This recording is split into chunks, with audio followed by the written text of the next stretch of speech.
सेंगेल युवा छात्र मोर्चा रेन केंद्रीय सभापति मानोतन तिलका मुर्मू गोंके तकिन आकिना कथा दोहे लगे इन नेहरा केना।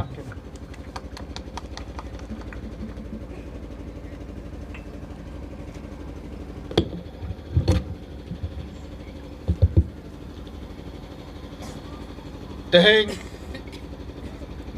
नडे पारसनाथ मारंगबुरी रहेज सेटरकन अडी मनंतन गोगो बाबा को बोया मिसी को सनाम को इंगसेट कोन अडी अडी गुन मनाव सरहाव और सेंगेल जोहार।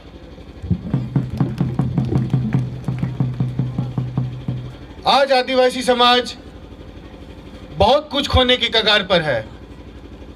आजादी के 75 वर्षों के बाद आज भी आदिवासी समाज वही का वही खड़ा है। चाहे कांग्रेस हो, बीजेपी हो या कोई भी पार्टी हो, इसने केवल आदिवासी का शोषण किया है। लेकिन इस शोषण में सबसे बड़ा हाथ बाप और बेटा का है। बाप और बेटा से मतलब है मेरा शिबू सोरेन और हेमंत सोरेन। बाप ने सबसे पहले 3.5 करोड़ में झारखंड के सपने को बेचा। स्थानीयता नीति नहीं बनाकर आदिवासी मूलवासी के नौकरी को बेचा। कई जगहों पर बेनामी जमीन खरीदकर आदिवासी के जमीन को बेचा। बाप तो बाप, बेटा तो सवा शेर निकला। बाप ने तो झारखंड बेच दिया, इसने तो भगवान बेच दिया। आपको और हमको आज झारखंड के सबसे बड़े गद्दारों को पहचानने की जरूरत है।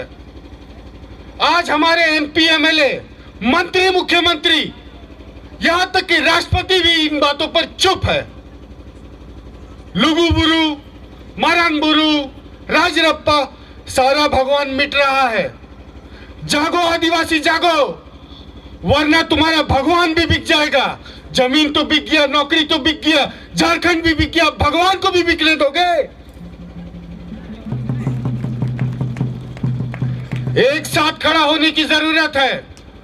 और आखिर में मैं यही बोलना चाहूंगा कि पर्सी जीतकर ये दिसोंगों के जीवित पोंगा सालखन मुर्मू रुकेगा नहीं, थकेगा नहीं, झुकेगा नहीं, चलता रहेगा। चलता रहेगा जब तक अबुआ दिसोम रे अबुआ राज स्थापित नहीं हो जाता, सरना धर्म कोड लागू नहीं हो जाता, संताली भाषा प्रथम राजभाषा बन नहीं जाता। ये आदमी रुकेगा नहीं। सींग नहीं दे, दिन रात काम करता है आदिवासियों के लिए, सोता नहीं है। मालूम दिसोंगों की का तबियत भी नहीं खराब होता है। क्यों? उसके दिल में एक आग है, आदिवासी के लिए आग है, ये बुझेगा नहीं। और आप सभी से अनुरोध है, इसे बुझने नहीं दीजिएगा। ये आग अपने दिलों पे भी जलाइए। हर एक आदिवासी परिवार, हर एक आदिवासी बच्चा तभी बचेगा जब आदिवासी समाज बचेगा। और आदिवासी समाज को बचाने का कुकमू एक ही इंसान के पास है, वो है सालखन मुर्मू। मानवा में कहते यह कथा मुचदा सनाम को सेंगेल जोहार।